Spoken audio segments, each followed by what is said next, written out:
আজকে আমি খেতে চলেছি মায়ের হাতের গরুর মাংস রান্না। দেখতেই পাচ্ছ মাটির চুলা রান্না করা হয়েছে।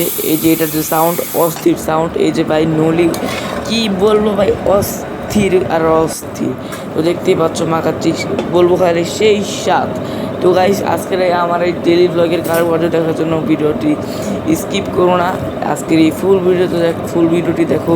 ভালো লাগলে কমেন্টে জানাবে এবং কোথায় আমার ভুল হয়েছে সেটাও কমেন্টে জানাবে। হ্যালো গাইস, আসসালামু আলাইকুম।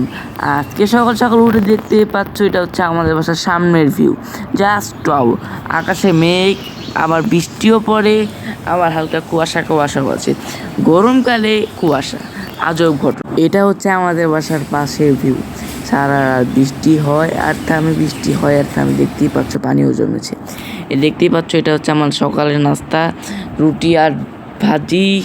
এখন রুটি আর ভাজি খাচ্ছি আর ভাবছি কী করবো আজকে সারাদিন, যেহেতু আজকে বৃষ্টি হচ্ছে, বাইরেও যেতে পারবো না। রুটি ভাজি খাচ্ছি আর ভাবছি। তো ভাবলাম আগে আমার রুমে যেয়ে আমার বিছানাটা গুছিয়ে নিই। আমার এক তুড়িতে বিছানাটা পরিষ্কার করে ফেললাম। দেখতেই পাচ্ছ কেমন হয়েছে আমার জাদুটা। তো আমি এখন পড়তে বসলাম, আমার লাইটটা জ্বালিয়ে নিলাম। তো ভাবছি কী বই পড়বো। তো ভেবেচিন্তে আগে আমি এই বইটা পড়লাম। তো গাইস, দেখতেই পাচ্ছ এই যে এই ছকগুলো আছে, এই ছকগুলো আমার পূরণ করতে হয়। তো আমি এরকমভাবে অনেকগুলো ছক পূরণ করে নিলাম, মোটামুটি প্রায় অনেকগুলো। কি বলবো, লিখতে ভাই আমার হাতের অবস্থা খারাপ হয়ে গেছে। আর কি বলবো, দেখতেই পাচ্ছ আমার অবস্থাটা।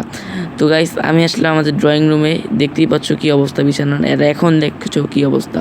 তো আমি এখন শুয়ে ভাবছি কী করবো এখন, কী করব। পরে ভাবলাম একটু টিভি দেখি, একটু ব্লগারের ভিডিও দেখলাম, MSI ব্লগ, যার একজন বড় ফ্যান বলা যায় আমি। তো এখন আমি ঘর ঝাড়ু দিচ্ছি, কি এবার করার, ঘর যেরকম ময়লা হয়েছিল, তো ভাবলাম ঘরটা ঝাড়ু দিয়ে।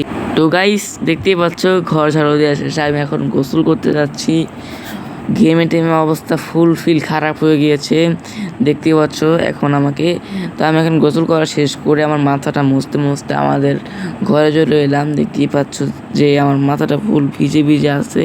তো মাথাটা মুছে নিলাম। তো গাইস, এখন দেখে নাও ভিউ। দেখতেই পাচ্ছ আমরা এখন মাটির চুলায় গরুর মাংস রান্না করছি। এখন আমাদের মাটির চুলা থেকে গ্যাসে আনা হলো। তো গাইস, এখন যে একটা আওয়াজ হয়, এই আওয়াজের সাথে যে স্মেল বেরোচ্ছে ভাই, কি বলবো, একবারে মর্মান্তিক, মারাত্মক।